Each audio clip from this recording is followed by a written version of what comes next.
नमस्कार मित्रों, मैं शंभु प्रकाश भट्ट। संस्कृत प्रज्ञा एसपीवी इस यूट्यूब चैनल में आपका हार्दिक स्वागत एवं अभिनंदन है। हम पाठ चलाने जा रहे हैं अभिज्ञान शाकुंतलम का।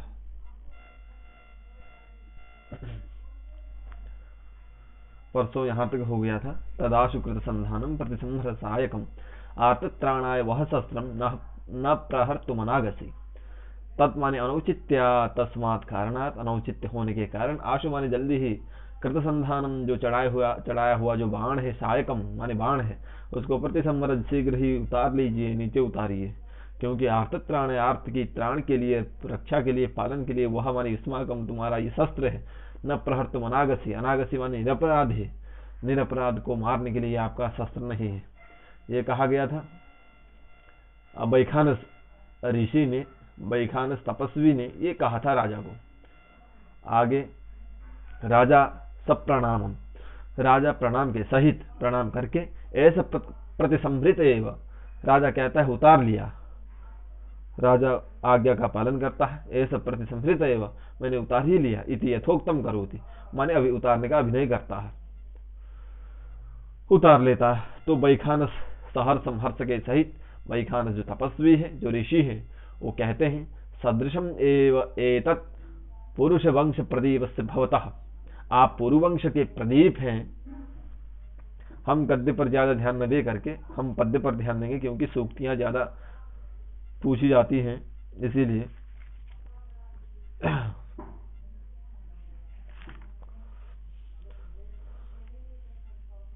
पुरुवंश के प्रदीप स्वरूप हैं आप, प्रदीप हैं। आपके लिए इस प्रकार का आश्रम मर्यादा का संरक्षण कुल की मर्यादा के अनुरूप है, यह वैखानस कहते हैं। और आगे कहते हैं जन्म यस्य पुरोर्वंशे युक्त रूपम इदं तव पुत्रमेवं गुणोपेतम चक्रवर्तिनम आपनुहि। जन्म यस्य पुरोर्वंशे, यस्य जन्म पुरोर्वंशे, जिसका जन्म पुरुवंश में हुआ हो, युक्त रूपम इदं तव,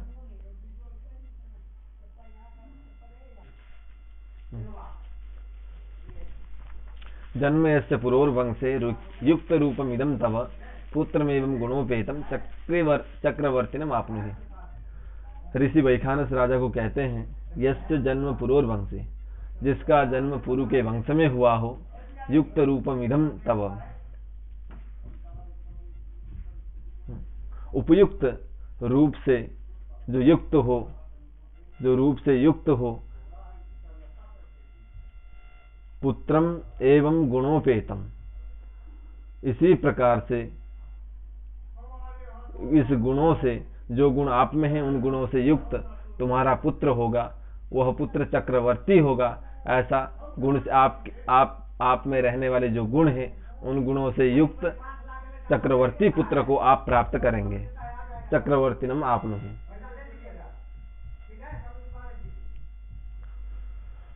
इतरोपि हस्तम उद्यम्य सर्वथा चक्रवर्तिनम पुत्रम आपनुहि। और जो बैखानस के साथ जो दूसरा तपस्वी था, वह भी हाथ को उठा करके कहता है सर्वथा चक्रवर्तिनम पुत्रम आपनुहि, आप हमेशा चक्रवर्ती पुत्र को ही प्राप्त करेंगे।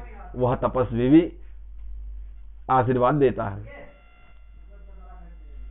राजा प्रणाम करता है, प्रणाम के सहित कहता है प्रतिगृहीतम ब्राह्मण वचः, ब्राह्मण वचन को मैंने स्वीकार किया। प्रतिगृहीतम माने स्वीकृतम, मया स्वीकृतम ब्राह्मण वचः, ब्राह्मणों के वचन को। बैखानस फिर से कहता है राजन समित आहरणाय प्रस्थिता वयम एष चास्मद्गुरोः,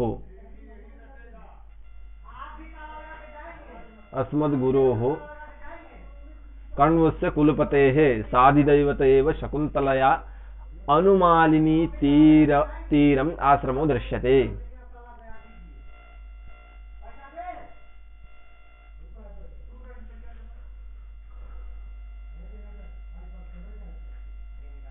यहाँ पर बैखानस कहते हैं हे राजन, और जैसे ही बैखानस और तपस्वी आश्रम से बाहर निकल रहे थे और राजा दुष्यंत भी वहीं पर मिला था, तो बैखानस कहते हैं समित आहरणाय प्रस्थिता वयम, हम तो समिधा लेने के लिए, समिधा का आहरण करने के लिए हम प्रस्थान कर रहे हैं। ऐसा अस्मद गुरोह कर्णस्य, यह हमारे गुरु जी कर्णों का आश्रम है। एष च अस्मद् गुरोः।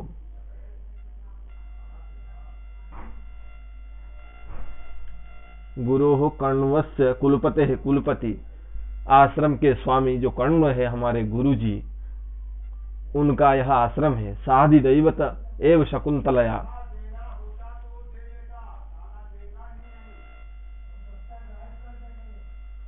शकुंतला के सहित अपने इष्ट देवता के सहित इस आश्रम में निवास करते हैं। और वह आश्रम अनुमालिनी तीरम, अनुमालिनी माने मालिनी नदी के तीर में है, किनारे है यह आश्रम, वहां दिखाई देता है यहाँ से। नचेत अन्य कार्यातिपातः तदत्र प्रविश्य। हे राजन, इस आश्रम में आने से तुम्हारा कोई कार्य में विघ्न ना हो तो तदत्र माने इस आश्रम में प्रविश्य, इस आश्रम में प्रवेश करके, अतिपातः माने विघ्न, यह इस आश्रम में आने के कारण किसी अन्य कार्य में, आपके किसी अन्य कार्य में, अतिपातः माने विघ्न ना हो तो तदत्र इस आश्रम में प्रवेश करके प्रतिगृह्यताम अतिथि सत्कारम, अतिथि सत्कार को आप स्वीकार करिए। प्रतिगृह्यताम स्वीक्रियताम। अपिच फिर से वैखानस कहते हैं, धर्म्यास्तपोधनानां प्रतिहत विघ्नाः क्रियाः समवलोक्य ज्ञास्यसि कियद्भुजो में रक्षति मौर्वी क्रीणांक इति। तपोधनानां, तपः एव धनम येषां ते तपोधनाः, माने तप ही जिनका धन है। तपोधनाः माने तपस्विनानाम, तपस्विनाम।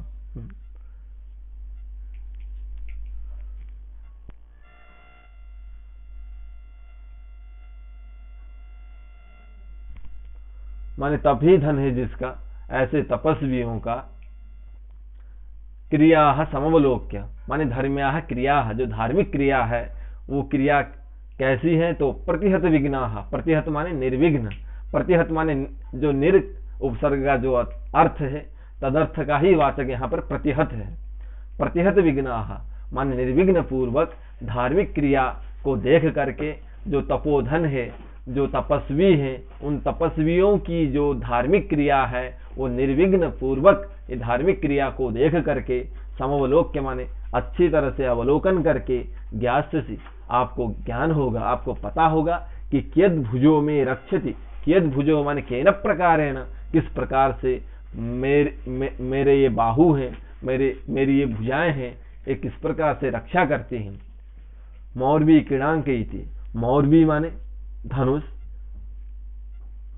किर्ण माने होता है डोरी, जो धनुष की जो डोरी है उसके द्वारा, अंक माने चिन्ह, जो उंगली में, जो हाथ में, जो धनुष की डोरी से जो अंक चिन्ह हुआ है, जो गड्ढा हुआ है, वह उसका मतलब वो क्यों हुआ है, उसका फल क्या है, यह आपको ज्ञान हो जाएगा।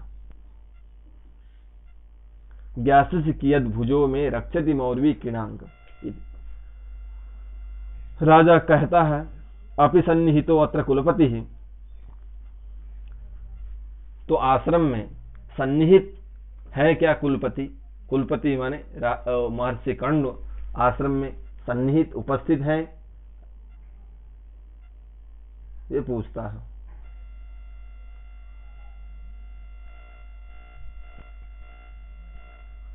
आगे वैखानस कहता है, इदानीमेव दुहितरम शकुंतलाम अतिथि सत्काराय आदिश्य दैवम अस्याः प्रतिकूलम समयितुम सोमतीर्थम गतः।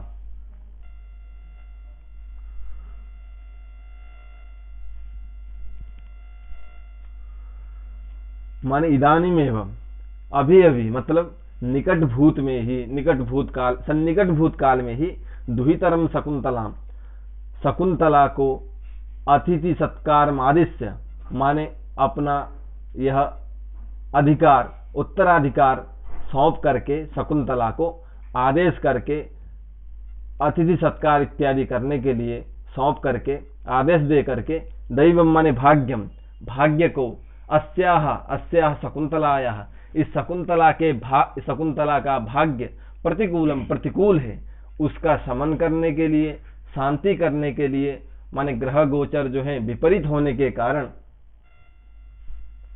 ग्रहों की शांति के लिए, शमयितुम शांति के लिए सोम तीर्थम गतः, वो सोम तीर्थ को गए हैं।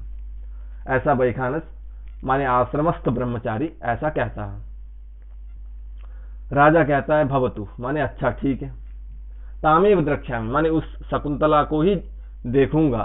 सा खलु विदित भक्तिर माम महर्षये निवेदयिष्यति, माने मुझे आश्रम में तो जाना पड़ेगा, क्योंकि यदि नहीं जाएंगे तो महर्षि कर्णों को पता चलेगा कि राजा आकर के भी हमारे आश्रम में प्रवेश नहीं किया।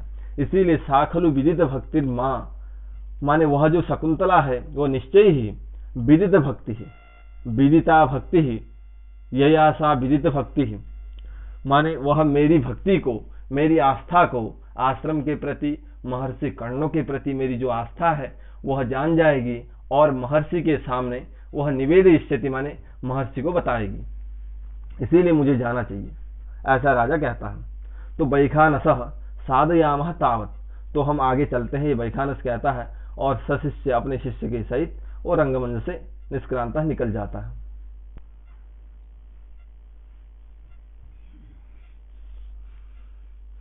आगे राजा कहता है सूत को, सूत माने अपने सारथी को,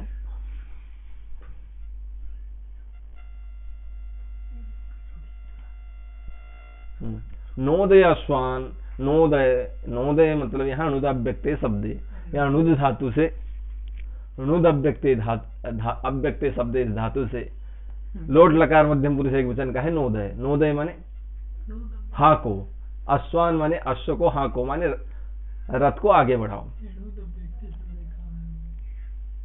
तो पुण्य आश्रम दर्शन है ना, आत्मानम पुनीमहे, इस पुण्य आश्रम के दर्शन से आत्मानम माने हम अपने को, पुनीमहे माने पवित्र करें, ऐसा राजा सूत को कहता है। और सूत कहता है यथा आज्ञापयति आयुष्मान, हे राजन आप जैसी आज्ञा करते हैं। तो ऐसा कह करके सूत रथ की वेग को, रथ को आगे बढ़ाता है। हाँ, इति भूयो रथ वेगम निरूपयति, माने तेज से ज्यादा रथ के वेग को अधिक निरूपण करता है, माने आगे बढ़ाता है, तीव्र करता है।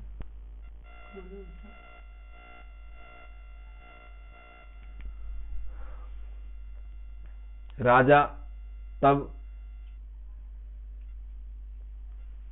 वैखानस अपने सशिष्य के सहित समिधा आधान के लिए, समिधा आहरण के लिए, समिधा लेने के लिए वह अपने रास्ते निकल गया और राजा को कहा कि यहाँ से ये मालिनी नदी के किनारे हमारे गुरुजी का आश्रम है, आप वहाँ चले जाइए। यह हम पिछले वीडियो में भी बताए थे।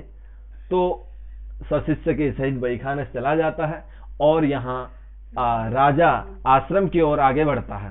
तो अब उसने बाण को तो रख लिया और धनुष को रख लिया, अपने बाणों को तर्कस में रख लिया और वह जंगल के रास्ते से आश्रम की ओर आगे बढ़ रहा है। वहां समन्तात अवलोक्य, माने समन्तात माने चारों तरफ, अवलोक्य माने देख करके सूत से कहता है, सूत अकथितोपि ज्ञायते एवायम आभोगः तपोवनस्य। आगे कुछ आगे बढ़कर के राजा सूत से कहता है अकथितोपि, माने किसी के बिना कहे भी, ज्ञायते, यद्यपि ब्रह्मचारी ने और आश्रमस्थ तपस्वी ने, वैखानस ने कहा था कि यहाँ से कुछ आगे मालिनी नदी के किनारे हमारे गुरुजी का आश्रम है, फिर भी कुछ आगे जब बढ़ा तो वहां तो कोई किसी ने नहीं कहा कि ये आश्रम आने वाला है, यहाँ से पास में ही आश्रम है, ऐसा किसी ने नहीं कहा।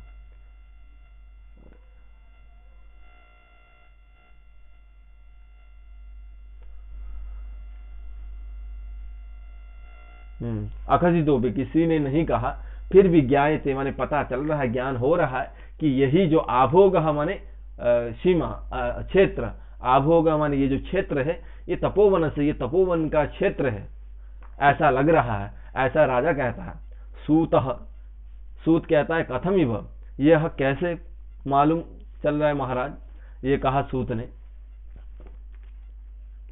क्योंकि वहां न कोई तपस्वी दिख रहा है, न कोई आश्रम दिख रहा है। अभी तो आश्रम काफी दूर है, और आप कैसे कह रहे हैं कि ये आश्रम की भूमि है?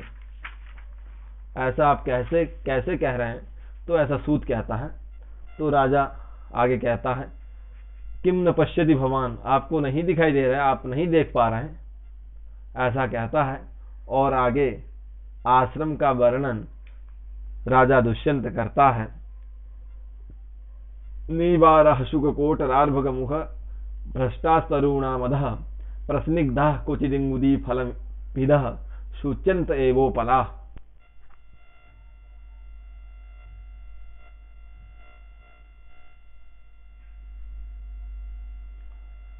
आज इतना ही पढ़ते हैं, यह श्लोक हम कल पूरा करेंगे।